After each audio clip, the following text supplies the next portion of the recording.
The Future of the Order =RK Part 4. Near the Archives. Jedi Temple. Coruscant. This is General Vale. Code Black.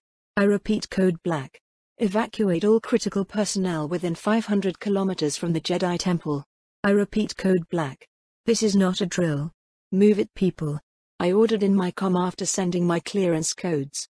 It was going to be close. If we were lucky, that is. Explain, snapped Shark T. She was well aware what the code meant. An active WMD, with the powers that be, me in this case, believing that it had a very good chance of going off. I could sense her worry and a hint of anger, which was trying to worm its way in through her defenses only to be stamped out by her indomitable will. You are sensing the force being drained, right? I asked. It's hard to miss. She deadpanned. True enough. It was like a vacuum cleaner sucking the power surrounding us. That is a criffing Nexus bomb, I declared. She gave me a confused look. So that unpleasant bit of history hadn't made it into any history books she had read. It would be fun to check what else they forgot. If I ever got the free time. It is a particularly nasty piece of work, that is useful only on locations seeped with force energies. It absorbs the force into a multidimensional matrix, and when it has reached critical charge or there is no more force left to eat, it detonates. The Jedi Temple is one of the most force-saturated locations in the galaxy, muttered Shark T. That's why I want everyone important within 500 kilometers radius evacuated. We would never get everyone out in time. Besides, if we aren't blown up to orbit, the panic a widespread evacuation would cause a lot of avoidable casualties. That earned me a withering glare from Shark T, who fired up her own comm and started speaking with Yoda. =RK Lower levels. Jedi Temple. Coruscant. The transparent alloy making up the stasis pod turned out to be much tougher than HK-117 expected. It took him 10 slashes before his vibroblades could rend it asunder enough for him to break his way out. Even then, it was an awkward affair. The droid managed to make a roughly circular hole in the middle of the cylinder and had to crawl out of it. It was good thing that his master had designed him with a lot of agility in mind. Who knew that a feature meant to help him in sneaking around on recon and assassination missions would come in handy in such a way? Once he was out of that technological tomb, HK-117 turned his attention towards the Nexus bomb. The weapon was charging, but it was obviously defective. The arcs of electricity emanating from it were a dead giveaway. The droid scanned his databanks for all information he had about the weapon preparing to go off. If his sensors were correct about the power buildup, he wouldn't be able to get away fast enough, unless there was a fighter waiting fueled and ready in a nearby room. HK-117 had to disarm the bomb. Somehow. However, there was a tiny problem with that plan. As far as he knew, once a Nexus bomb was active, only a Force adept should be able to prevent it from going bang. =RK Lower levels. Jedi Temple. Coruscant. Our dash to the temple's underbelly was a blur. We passed groups of Jedi and clones who were hastily, almost frantically making their ways to the docks, seeking a way out of the building, but we paid little attention to any of them. With every step towards the bomb we could feel the force being siphoned from around us, and as soon as we passed beyond the commonly inhabited parts of the Jedi's sanctuary, Shark T and me entered an empty void. At least that's how it felt. We dashed through parts of the buildings that have been abandoned by anyone but some old maintenance droids and the occasional curious Padawan. The ancient corridors pressed upon us, making us feel claustrophobic, despite being tall and wide. It was the lack of the force around us that caused such sensations. And it was getting worse. I could feel my very life essence being slowly drained from my body. All I could do was to gather the force deep within myself and try keeping it from being stolen by the charging warhead. Going in deeper and deeper into the abandoned tunnels under the Jedi Temple was becoming an agonizing journey. It felt like tiny pieces from my very being were being torn asunder with each passing heartbeat. I don't know how long it took us to reach the epicenter of the vortex draining the force, or how we actually managed to go there while still possessing some of our power, yet we made it. Was it luck, the will of the force, or simple stubbornness? I didn't care at the time. We found ourselves facing a short corridor, with half-sealed blast doors at each end. I could see bolts of lightning lancing at random from the room within. Next to me, Shark T winced at the display. Going inside would be problematic. I gritted my teeth and raised a shield around us, and sprinted through the cascading arches of electricity. Bolt after bolt struck me, harmlessly dancing over my defensive dome and discharging in the floor. Shark T was a step behind me, for some reason trusting me not to get us killed. We passed through a large storage room, filled with once useful Sith and Jedi artifacts, which now lay dormant, drained from any shred of Force energies. I cursed quietly, which fortunately remained unheard by Shark T thanks to the sound of cracking electricity drowning my words. So much useful tools now fit only to be harmless museum exhibits. What a crippling waste.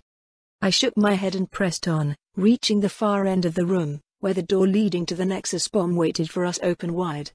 I stepped in and looked around. My eyes were busy scanning the much smaller compartment where the WMD was preparing to blow up. Bare walls. Something that looked like a computer mainframe. The dazzling display of the charging multidimensional matrix, which looked like a bunch of shifting and twisting snowflakes made from silver energy. White and blue lighting bolts cascading in a deadly waterfall all around us. I would have called the spectacle beautiful beyond measure if it wasn't about to murder us. "Master, is that you?" exclaimed a painfully familiar synthetic voice. It was a ghost from a bygone era, which reminded me of better times. Hearing it almost shattered my concentration and I was barely able to retain control of the shield protecting Shark T and me. I looked at the source of the voice and smiled, a silver of hope raising in my chest. The form of a familiar droid was standing next to the Nexus bomb. The torrents of lighting merely twisted around him, leaving him unharmed. "HK, what the hell are you doing here?" I blurred out. It should have been impossible. He was lost about a year before I was catapulted to the Clone Wars era. "Ah, Master. You were found," exclaimed the droid. His head moved few centimeters to the right and two sapphire photoreceptors locked on Shark T. "Togruta. Jedi. And she is definitely not your wife, though I could see some resemblance. Is she hostile?"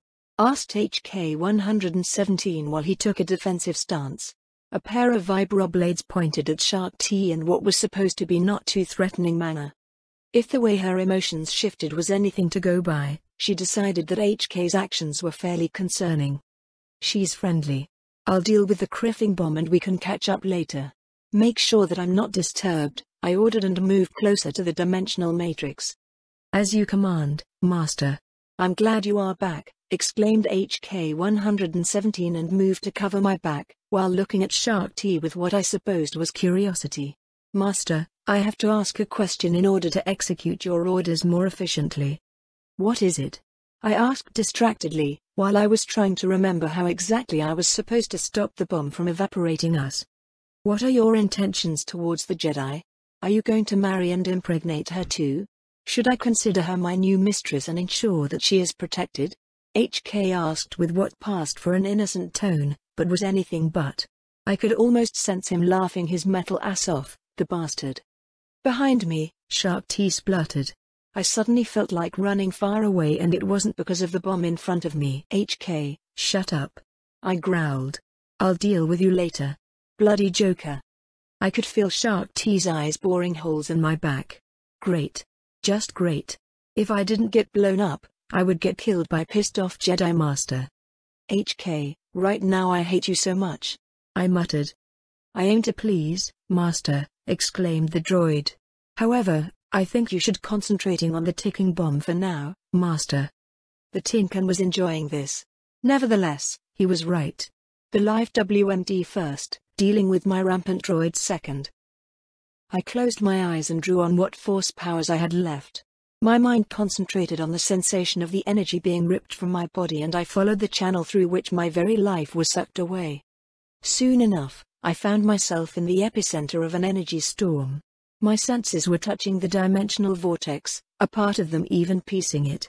I could feel the general form of the matrix condensing the force into a ready-to-release destructive energy. I started examining it, until I sensed what I could describe as otherness, wrongness. Aligning the fabric of reality that didn't belong here. Jackpot. That was what I was looking for. It was one of the seams connecting the matrix with another dimension. I weaved my remaining force energies into a thin scalpel, wielded it carefully. I needed to work precisely or my life was forfeit, in which case a significant part of Coruscant was criffed beyond belief. I cut through the very foundation of the dimensional matrix, manipulating parts of it and destroying others. More often than not, I had to leave the Force to guide my actions, as some of the parts I worked on were phased out in such a fashion that I couldn't perceive them clearly. Or at all. It was a surreal experience. Like I was on multiple places at the same time, yet not. It was hard, almost impossible to describe with words. Like I was split into multiple copies of myself, each of which had a piece of my mind and was directed by my will. I could feel what all of them experienced. Suddenly it was all over. The matrix was altered. The drinking the Force slowed down and stopped. The last thing I could feel was the built-in energy being dissipated in other dimensions instead of blowing up a significant part of Coruscant. I grinned, a moment before the backslash hit me and I knew no more. Master, not again. HK spoke in exasperation. The general got himself knocked out. Again. Criffing organics. Ahem. The Togruta, Shark T, cleared her throat. HK 117 turned his head in her direction. So, are you my master's new girlfriend? He asked. Just to make a conversation, until the general was conscious again. A bit of small talk, nothing to get angry about. Right? The Jedi actually growled at him. If he had lips, HK would have smiled. So his master was already getting under her skin. This was going to be so much fun. The future of the Order. =RK=. Part 5. Medical Center. Jedi Temple. Coruscant. I looked at Piet with incredulous expression on my face. Ensign, remind me to have whoever is responsible for the Republic's counterintelligence efforts in general shot for incompetence. Sir? Asked the poor junior officer. It was evident that my words made him uneasy. Despite how we'll be spinning this mess for the public, we got criffed. Again. I deadpanned. Grievous, or what's left from that imbecile, gone. What we presume to be CIS agents managed to get their hands on at least a few holocrons, the Army and Navy's com codes and partial force dispositions, and almost blew up a big part of Coruscant, including the Senate and the Jedi Temple. Firmus cringed. Yes, sir. You are correct. At least you stopped that bomb. He tried to cheer me up. And I ended in the damn hospital. Ahem. An elderly, female Jedi glared daggers at me.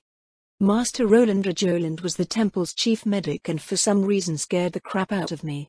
There was something in the way she sweetly smiled at me when I tried to release myself an hour ago, long before the battery of tests she wanted to run on me was complete, that chilled the blood in my veins.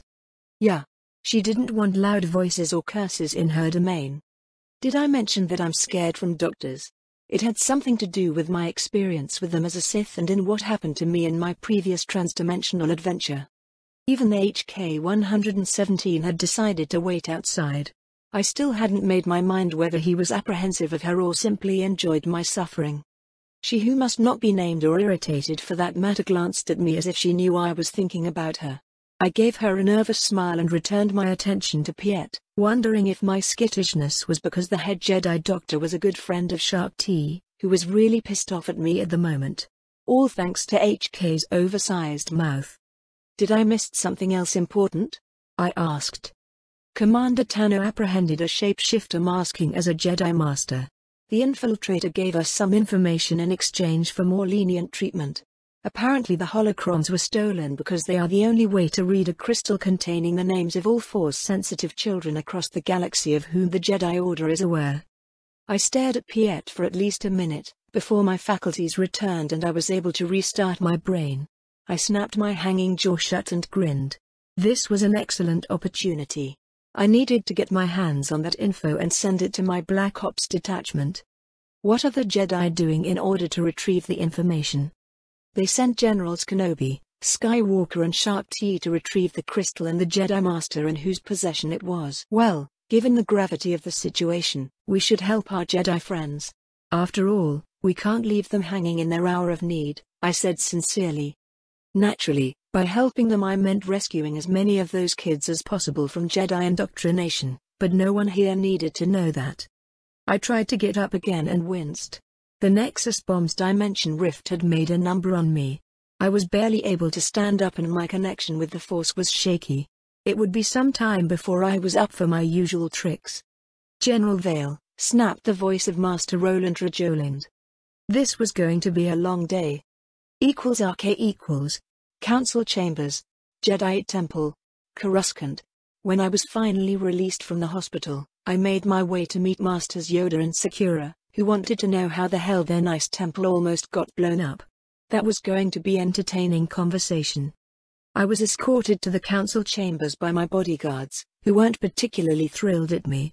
After all, I had left them to guard the temple's security center instead of taking them with me when I went to chase intruders and disarming WMDs. For some reason they were more peeved because they missed the part with the big-ass bomb than anything else. Needless to say, HK-117 was walking a step behind me the whole way. I didn't miss the suspicious looks exchanged between him and the clones who were supposed to keep me in one piece. "Master, is this really necessary?" asked an exasperated HK. "Those meatbags can't protect you. Look at them. They don't even have half-decent armor and heavy weapons. No proper Force adepts as minions. Not even an angry Wookiee tagging along," whined the droid.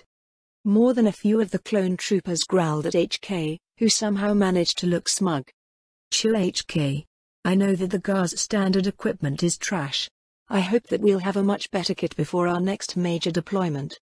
"That is the understatement of the week," declared the droid. I shook my head at his antics. At least he had stopped riling up the Jedi after royally pissing off Shark T, which reminded me. I needed to find a way to make up to her for HK's insinuations before she decided to gut me on general principle alone. When we reached the council chambers, I left my guards behind and entered accompanied only by HK-117, which I hoped wouldn't turn out to be a mistake. Inside I found Yoda and Sakura waiting for us in person, with Masters Plo Koon, Kenobi and most importantly, Shark T, present via the holo-network. Anakin, being a wet-behind-the-ears Jedi Knight, was excluded from this meeting. I nodded at the Jedi and smiled nervously at Shark T. Her glare promised retribution. Our byplay wasn't missed by Yoda, whose ears twitched in amusement. Or irritation. I honestly couldn't tell. "General Vale. We would like an explanation about the events that occurred under our feet yesterday." Master Sakura started the Inquisition. I shrugged and gave them my account of the events. They were silent for a few moments, while shooting each other pointed looks. "Del-Katar, do you know how a Sith weapon of such destructive capabilities ended under the temple?" Obi-Wan was the one who asked the question that was on every Jedi's tongue. I gave them a cheerful smile. Oh, I was going to enjoy this. I raised my right index finger. "I must make something clear, Master Jedi." I could sense a shift in their emotions. I think there was something in my grin that they found disturbing. That Nexus bomb wasn't a Sith weapon. Unfortunately, their reaction was subdued. Only frowns and cross looks sent my way. I can't rile them up every time." "Explain, you will, General Vale." I nodded at Yoda. "The Nexus bomb was created during what you call the Great War. It came into being thanks to a collaborative efforts of the scientists of the Jedi Order and Old Republic's Special Operations Command. As far as I know, it saw 4 actual deployments. 3 of them were by the Republic, with the 4th by the Empire after we captured one of the weapons, reverse-engineered it and improved it." My only answer were few quiet gasps and a deafening silence. "My master should know." HK-117 interjected. "I was a part of a team he led to capture the bomb a Republic Special Operations Unit tried to use on Korriban." "HK, you don't know when to keep your mouth shut, do you?" I asked exasperated. "Master, you wound me. Before I was deactivated, your exploits were made public by the Empire in order to raise morale and increase recruitment quotas. The Jedi should have this information in their archives. I'm just reminding them how awesome my master is." I glared at the droid. "Since when did you become a bloody brown-noser?" I snapped at HK-117. Proud response. "It is not often that I have the chance to rile up the Jedi Council." The droid beamed at me. "Just look at them, Master. The look on their faces is priceless." I glanced at the Jedi and smirked. "Please tell me you are recording this." RK equals General Valentra's office, GAR headquarters, location classified, Coruscant. Vale crashed in the nearest free chair, quietly cursing the still persistent weakness which clung to his body. 3 days had passed since his close encounter with evaporation, and he obviously wasn't fully recovered. While he was being treated at the Jedi Temple, Coruscant had become a much greater circus than usual, thanks to the second round of attacks. To add insult to injury, news about Grievous' escape had been leaked to the general public, causing near panic by itself. That's why Vale and Valentra had called this meeting. The newest attacks were a painful reminder that the Republic's security situation sucked, and that wasn't something either of the people gathered in the General's office was going to let slide. Valentra looked at the men and women who were sitting on the other side of his desk, while sipping from a steaming cup of caf. Vale looked like he needed to catch up on a week or so of shut-eye. Next was Maricula, a pale human male, who looked like he had crawled from some deep dark cave. Fitting in a way. He was the director of the SBI, the Senate Bureau of Intelligence, the civilian intel agency of the Republic. Ula got the job after his predecessor died in the attack on the Senate. Marek's hard pale eyes were examining the people in the room with cold indifference. The director of ONI, Office of Naval Intelligence, was sitting as far away from her civilian counterpart as possible. She was a middle-aged Twi'lek woman, with light green skin which almost blended with her uniform thanks to its olive green color. Yvonne Fell had her face mostly hidden by a datapad from which she was busy reading. Last, but not the least, was a clone general who was indistinguishable from his more common brethren by design. He was JC-31, also known as Jack. His position in the military was interesting one. Jack was in charge of the Republic Intelligence, the military intel agency, ever since his Duros predecessor, General Soldner, was murdered during the attack on the Army's headquarters. To the unenlightened, this meeting was simply a bunch of Army and Navy officers doing their job. While that was a correct answer, it was far from complete one. With the Clone Wars ongoing as they were, and most of the Senate decimated with its remnants unable to find their asses even with the recon platoon guiding them, the importance of the meeting, and the people participating in it couldn't be understated. Beside the Chancellor and Master Yoda, the most powerful people in the Republic were gathered in Valentra's office. To be fair, no one, especially either of them, knew what consequences their meeting would have in the fullness of time. But that was a story better told much later. Valentra drank some of his caf and forced himself to smile. Now that we are all here. He trailed off and pressed a button under his desk. A wave of static electricity passed through the room a moment before its door slammed shut. Various shields and counter-surveillance fields sprang to life, isolating them from the outside world. With a simple press of a button, they were in one of the most secure places in the Republic as far as unwanted eyes and ears were concerned. Now we can talk freely, added General Valentra. The only answer he received were 4 guarded nods. First item. It's obvious to all of us that we need to clean house and plug the leaks to the SIS, before it is too late. Future Imperfect. =RK equals. Part 1. Industrial District Helios. Coruscant. Darth Sidious prowled through one of his secret sanctuaries within the very heart of the Republic. It wasn't exactly a place what one would associate as the lair of the Dark Lord of the Sith. In fact, his current adobe was a luxury executive apartment on one of the highest floors of a building housing a droid assembly plant. Officially he was visiting a wealthy Coruscanti magnate, who had few issues concerning the build-up of the Republic Army to bring up with an old friend. Needless to say, the truth was a bit different. Said businessman was one of the many puppets of Palpatine, this one even helping him willingly and making a fortune from the war.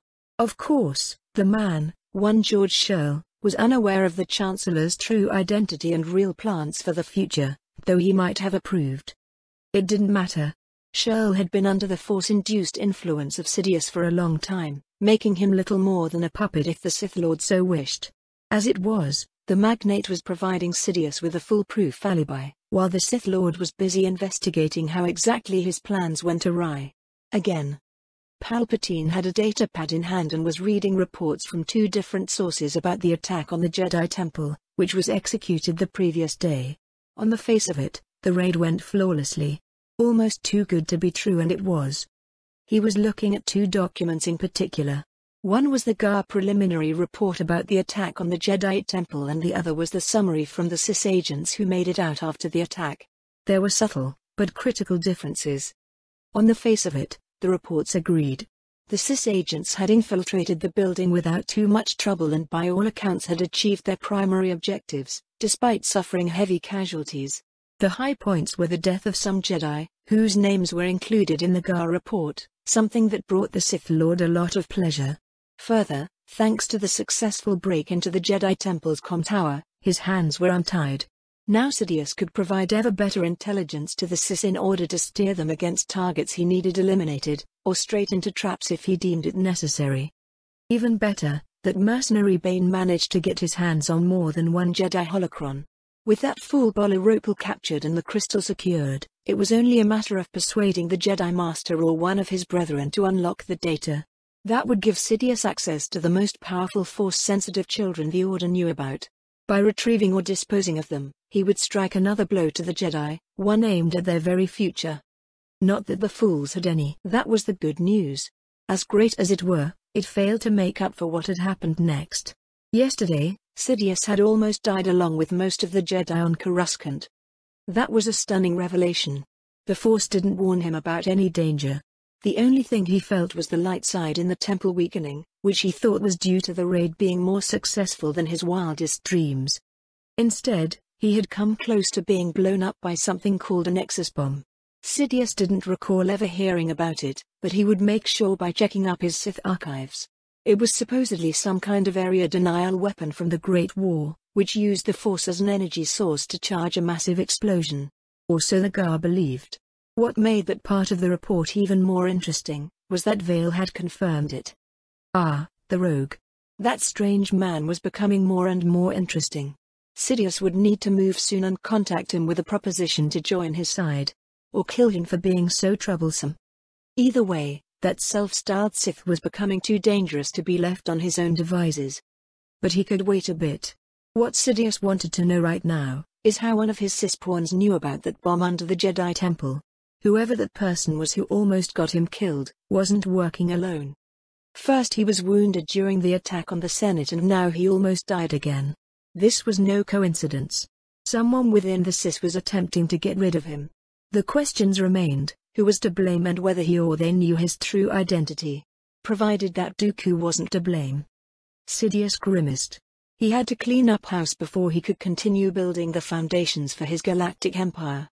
That was the bright spot. Thanks to the recent attacks, pushing through the necessary laws had become much easier. Palpatine continued reading the reports until something unusual caught his attention. It was about the infiltrators. The fact that they were Force adepts with somewhat decent training was something he knew. He was also aware of the artifacts they used to conceal themselves.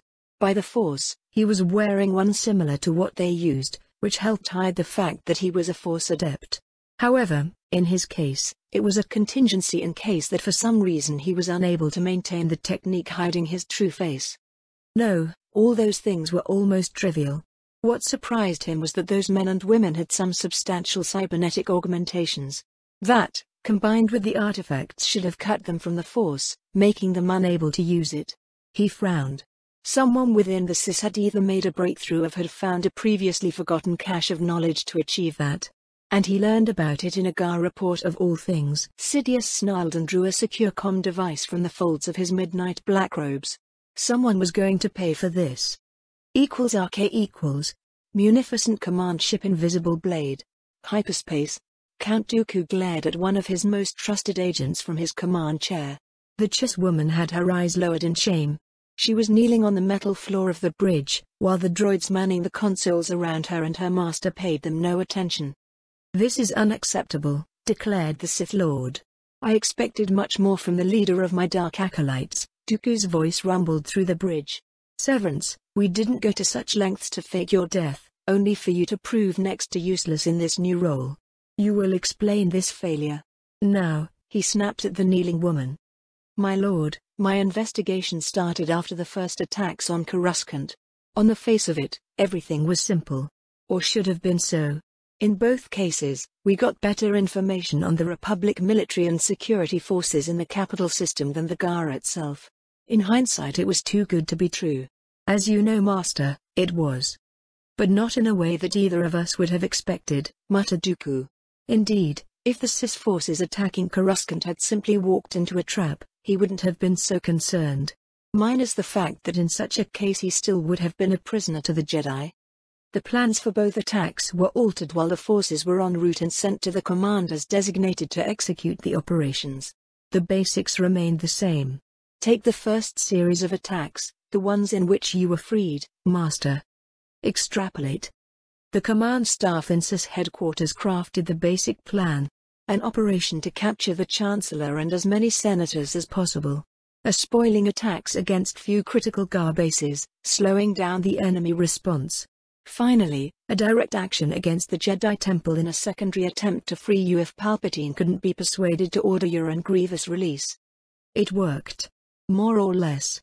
But the release of Blue Shadow on Coruscant dealt a heavy blow on our credibility. That's before a nerve agent was used at the Senate. Even killing so many of the Republic leadership won't make up for what we lost, growled Dooku. That's correct, Master. The additions to the plan were added by parties unknown, using council codes, though I was unable to confirm any treason on their parts. I scanned the minds of the suspects. They had no idea about any of this. That bit of information caught the Count's attention. He had expected that some councillors were playing their own game. By the Force, he knew that they were plotting. But, this mess not being their fault was a concern. It implied that there was a faction within the CIS he knew nothing about. A competent and dangerous one at that. I had two avenues of investigation open. First, one of my tech experts was able to locate the network hub from which the order alternations originated. Second, perhaps a more important clue was the intelligence we received from sources within the GAR. The forces that were used in the first attack on the Jedi Temple was what caught our attention. Dooku gave her a grim nod. The Force using clones of my dark acolytes who spearheaded that assault, allowing a commando team to release me. They were led by a clone of you. One that the New Republic General, Vale, defeated and now has as an apprentice. This is correct, Master. About which investigation should I speak first? I want to know the origin of the altered orders. I started my hunt in the heart of the CIS military headquarters. =RK=, General Valentra's office, GAR headquarters, location classified. Coruscant. It is decided then, declared Yvonne Fell, the civilian head of ONI. We know it's a trap, supplied Jack. The clone didn't relish sending his brethren in another meat grinder, but sometimes it simply couldn't be helped. One we have to spring, said Vale. Indeed. We are offered a tempting bait. Those new factories on Geonosis can't be allowed to come online, added Director Ruler. The new chief of SBI didn't like it any more than the rest of the people in the room. The target was one that couldn't be left alone. Furthermore, the intelligence had come from a source within CIS none of the people present could confirm as one of their own. Yet the Chancellor considered the information to be God's own gospel. Under other circumstances, none of them would have it found too strange that Palpatine had his own private sources on the other side. After all, he was a politician with decades of experience on the galactic stage, with all the contacts that implied. But now, after the attacks on Coruscant, when the war was becoming something personal for the people of the Republic, not some distant conflict fought in the Outer Rim. It made one think. The CIS Council had to see the writing on the wall. The Clone Wars had become a conflict of survival. Simply put, the Separatists couldn't afford to lose, especially their leadership. All of them had a parsec-long war crimes charges waiting for them in such a case. Both the surviving senators and the masses wanted blood. So, why did one of Palpatine's friends feed the Republic this information, when if the CIS lost, even the Chancellor's growing influence might be unable to keep their necks off the chopping block? After all, if it was the oldest motive, money and power, you needed to be alive and free to make use of them. Then again, it could be blackmail or something like that. Even someone who had a change of faith after the specter of the biological weaponry was released. Nevertheless, Mark couldn't help but wonder. Something didn't feel right with that information. If he had to be fair to himself, there was something off with the whole war. He should know. He had access to more information about the conflict bar almost anyone in the galaxy. It was one of the questionable perks about his position as a director of the SBI. Well, we'll be starting Angel Fall within the week, declared Valentra. Everyone gave him a slight nod. It would be barely enough time to organize things in the critical locations of their organizations across the galaxy. However, the simple truth was that they could scarcely afford to wait even that long. The Republic was leaking intelligence on all fronts like a busted dam. Which in turn was the rancor no one was willing to talk about so far. "Let's cut to the chase, shall we?" asked General Vale. Valentra smirked. It was about time. "So, you want us to discuss the obvious, eh boss?" quipped Jack. "Finally," he muttered. It was Yvonne who actually said it aloud. "We all have some idea how badly the enemy agents had penetrated the Republic. That combined with the strategic advantage the CIS has until our economy is firmly on war footing and we can muster our clone armies with new recruits. We should have been military defeated in the first 4 to 6 months of the conflict." There was grim silence after her declaration. If there was anyone who knew how true her words were, it were the people assembled in Valentra's office. The GAR and the Republic Navy, before it was folded under the Army's umbrella for the duration of the conflict, simply didn't have the numbers to hold off the CIS. But some enemies' strategic decisions simply make no sense whatsoever, if they fought to win the war, said Vale. The intelligence chiefs looked at him grimly. They all had read highly classified reports saying the same thing. There were too many instances where the enemy had been making disastrous decisions. Even more concerning, a lot of the analysts who had created those reports had been either reassigned or had suffered fatal accidents. Then there were other cases where Republic forces were either ambushed and annihilated or simply placed in a position, which would ensure a long and hard campaign. "You've seen the pattern," Ula deadpanned. "Someone wants a protracted war," Valentra whispered with a venom in his voice. It was his boys and girls who were paying the price. It was a simple sentence. Yet, it would have repercussions no one in the meeting could have imagined. Isn't it interesting, how just a few words could be the pebble that would one day cause an avalanche changing the whole galaxy? Ashe equals. 2 days earlier. Security Center. Jedi Temple. One of the clone technicians monitoring the various sensor feeds from within the Jedi Temple stumbled upon something interesting. A small sphere-shaped drone, one of the hundreds patrolling the corridors of the vast building, passed near a group of Jedi Masters. To the clone's surprise, Mace Windu was one of them. That fact by itself would have been more than enough to get his undivided attention, even if he wasn't one of General Vale's special operatives. The clone, who was going by the name of Ink, which went with his face designation, listened carefully what the Jedi discussed.